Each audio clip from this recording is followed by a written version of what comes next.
ang ginagawa ko talaga kasi mga kabakyard sa aking mga alaga, bago ko sila binibigyan ng pagkain mga kabakyard, kinakapa ko muna yung butsi. Para hindi sayang yung pagkain natin. Doon tayo, nayayamot na tayo doon mga kabakyard no, na pagbigay natin ng pagkain sa ating alagang manok, hindi kinakain, sayang. Ang mahal pa naman ng patoka. Kaya much better mga kabakyard na i-check muna natin mga kabakyard kung busog o empty na mga kabakyard. Gaya nito mga kabakyard, yan. Siguradong uubusin yung pagkain niya kasi empty siya. Yan. Empty na ito.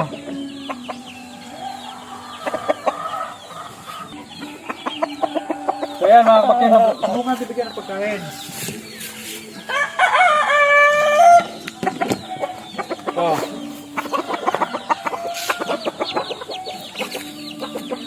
Ayan mga kabakyard no. Siguradong kakain talaga siya kasi empty yan eh. Empty siya eh. Ayan.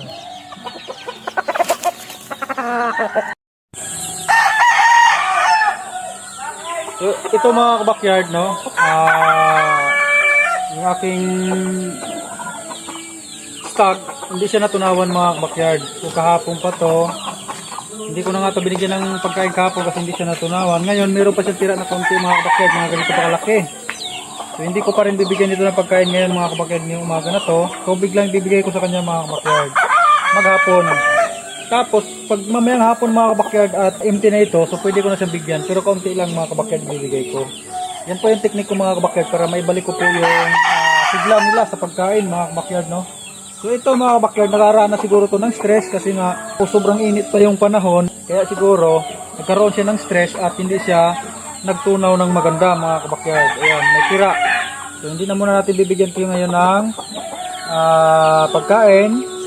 Ay bibigyan lang natin sa kanya mga kabakyard ay tubig. Ayan. Ayan, gwapo niyan.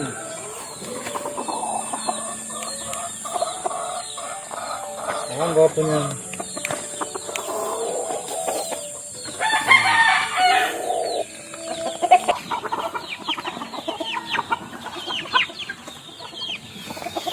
Ito rin mga kabakyard, siyempre i-check din natin kung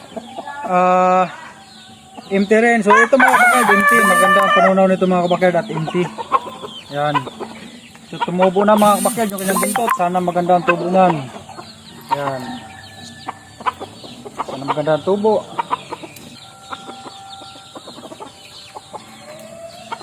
Bigyan natin ang pagkain ito ngayon.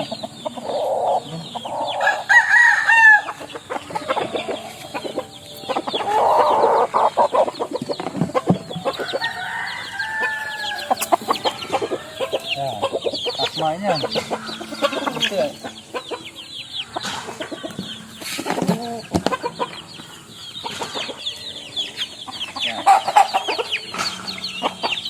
So iri din mga kabakyard, empty na rin. So masisiguro na rin natin itong kakain ito ng maayos mga kabakyard. Para hindi masayang yung pagkain na binibigay natin sa ating mga alagang manok. So make sure na nati-check natin sila mga kabakyard. Kasi minsan, doon na yung nagkakaroon tayo ng stress dahil iniisip natin napakamahal ng patoka. Bago binibigay natin sa ating mga alagang manok, hindi kinakain. Yun pala naman ay busog pa. O di kaya hindi natunawan dahil siguro kinulang yung tubig na binibigay natin o nagkaroon ng stress yung ating mga alagang manok. So pagka-stress naman yung ating mga alagang manok mga kabakyard, ang binibigay ko lang doon ay B50, yung stress buster. Hindi kaya naman mga backyard kung medyo may budget kayo, bumili kayo ng reload, so ipapatak nyo lang mga backyard para mabawasan yung stress ng ating mga alagang manok at bumalik uli yung kanilang sigla. So ito yan mga kabakyard, bibigyan rin natin ito ng pagkain dahil sigurado ako kakain ito ng maganda. Yan.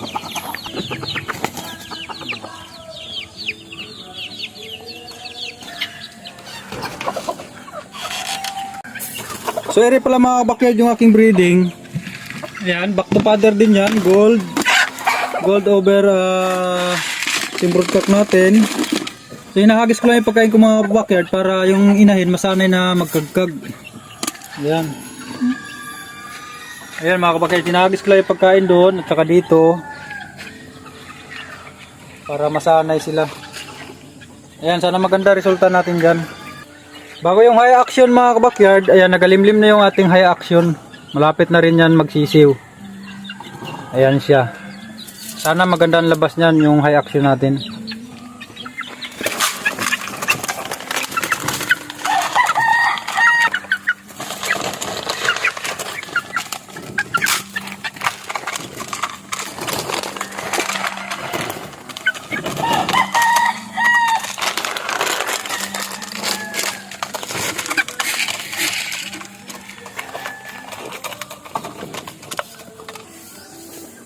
So ngayon mga kabakyard, magtitimpla tayo ng juice para sa ating mga alagang manok. So gamit natin mga kabakyard ay Electrogen D+. So paano ba ito gamitin mga kabakyard?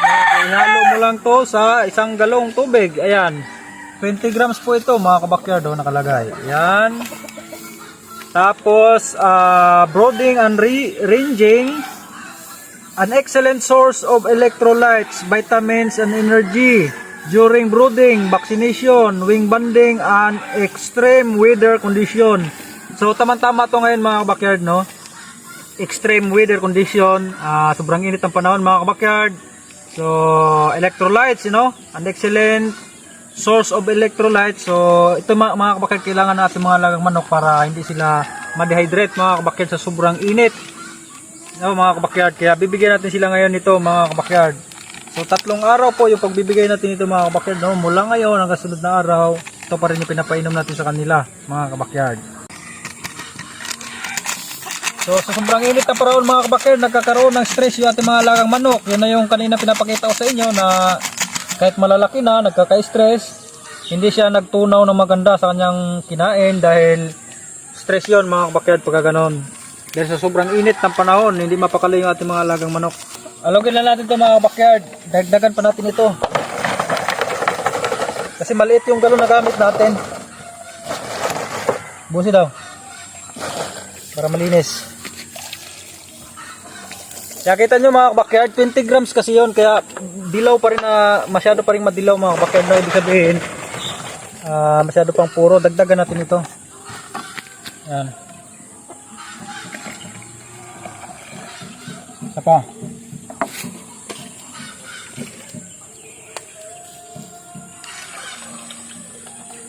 So ito mga kabakyard, pwede na to mga kabakyard.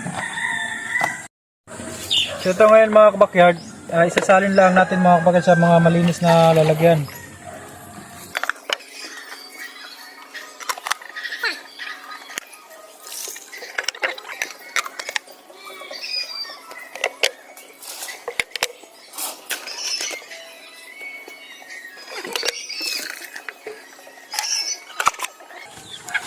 Ayan mga kabakyard, juice ng ating mga alagang manok. Ang kanilang juice, tapos na pala siya kumain. Ayun. Nagligo yan doon ha.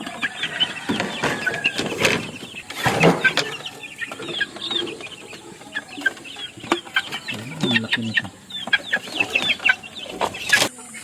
Ayun.